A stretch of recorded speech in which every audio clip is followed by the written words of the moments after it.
This presentation summarizes my research on cybersecurity policy for infrastructure under the National Infrastructure Protection Plan, or NIPP. I focus on what the framework does well, where it falls short, and what changes would make it more effective against modern cyber threats.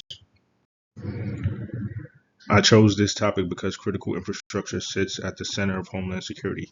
Sectors like energy, water, transportation, and healthcare all depend on connected systems, so cyber attacks can quickly create public safety and economic consequences that make this more than an IT problem. It is a national security issue. My main argument is that NIPP still has value, especially for coordination and resilience, but the framework depends too much on voluntary action and responsibility is spread across too many players. That makes it hard to ensure accountability or consistent protection across sectors. My first finding is that NIPP does not have real strength. It gives government agencies, private companies, and sector partners a common framework for talking about risk and resilience. It also supports a flexible, risk-based approach and recognizes that recovery matters just as much as prevention. My second finding is that the NIPP's biggest weakness is voluntary structure. The guidance is useful, but it does not consistently require organizations to meet the same baseline. That creates uneven protection, especially when smaller operators lack resources to keep up with the growing cyber risks. My third finding is that the oversight under the NIPP is fragmented. Multiple federal agencies, private operators, and state and local partners all play important roles, but that also makes accountability harder to pin down. Government reports show that agencies still struggle to measure whether best practices are being implemented consistently.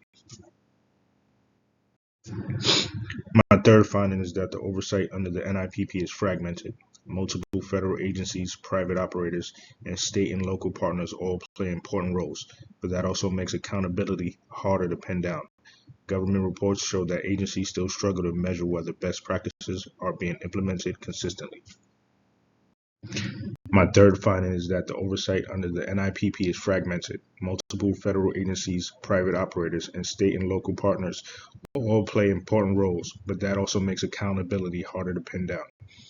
Government reports show that the agencies still struggle to measure whether best practices are being implemented consistently. Based on my research, the best path forward is to strengthen the NIPP instead of discarding it. That means adding enforceable minimum standards for high-risk sectors, improving oversight, supporting smaller operators, modernizing legacy systems, and protecting privacy and civil liberties along the way. My paper also points to several areas where more research is needed. One is measurement, because it is difficult to improve policy if we cannot clearly evaluate results.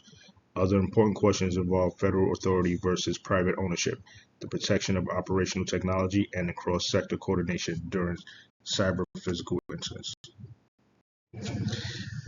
There are three big takeaways from my research. First, critical infrastructure cybersecurity should be treated as a homeland security issue because cyber incidents can affect public safety and essential services. Second, the NIPP still provides a useful framework, but voluntary compliance is not enough.